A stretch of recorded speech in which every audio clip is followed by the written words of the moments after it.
had an amazing week. Definitely have. The sun's been out. It's been very hot. And I've been having a lot of ice cream. I hope you've been staying motivated as well.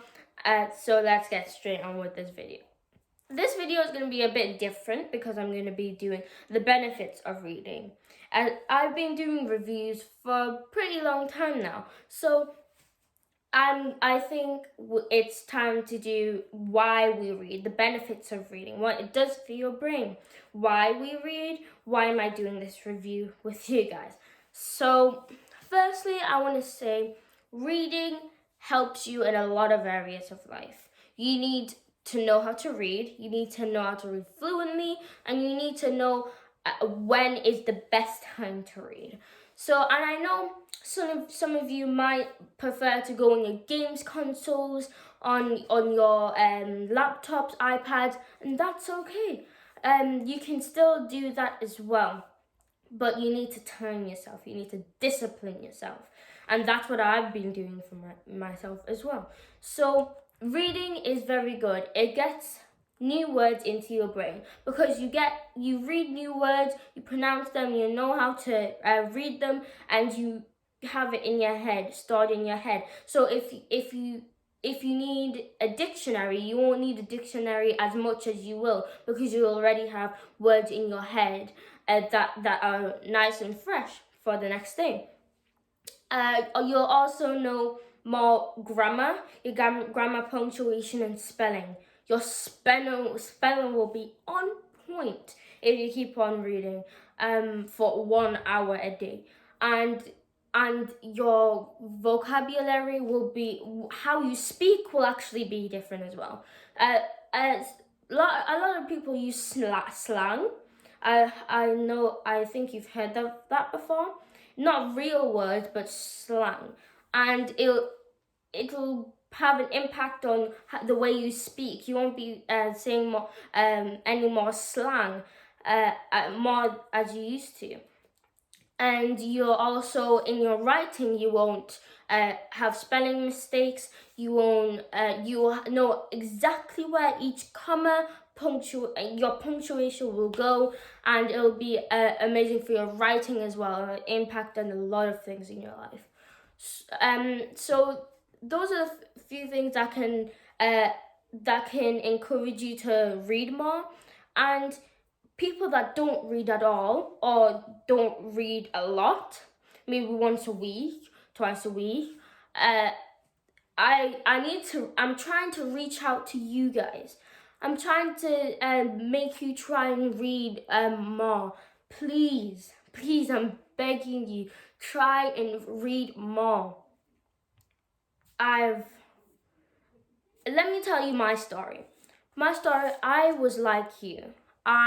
When I was a little bit younger, like 7, 8, I wouldn't like reading. And I would just play, eat, sleep. I wouldn't read. And my mom once told me, "Come on, Grace, you have to read. And first I said no, but then I was like, okay, I'll read. And then when I got a book, any book, I sat down, I read it out loud to my mom, and it was like I was in a whole new world of imagination because I could imagine it and I could feel it as if I was in that book. You know, first person, I love first person books because it actually gets your imagination going, and sometimes cliffhangers, I love them. And sometimes you can get books like that. Those books will get you to read the next chapter or the next book season of it. So, and when I turned 10, 11, I'm 11 now, so 10, 11, 9, I started reading more. I would read more. I'd read every day. I wouldn't read every day, but I would read fluently. I would only read, miss a day, 1 day off, and then read for the whole next week. That's how I was, and that was because I read. And I kept on reading, and that can happen to you guys as well. It's never too late. It's never too late to pick up a book and start reading. You'll need it in future life as well. I'm going into secondary and I will need to read every single day from then on. Some of you are already in secondary, you'll know how it feels. Some of you might be still in primary. And I urge you to start reading. Because even though you might feel, oh, college or university or secondary, SATs are so far away, they're really not. Time flies. I still remember when I was in year four in a different school, and now I'm in year 6, basically year 7. That's 3 years gone. So time flies. Don't think that you have enough time. You don't. You really don't. And I want to persuade you to read as well. I have a reading challenge for you guys. So people that don't read, or even people that do read, try and compete in this challenge. So I want you to read any type of book, any book you want, okay?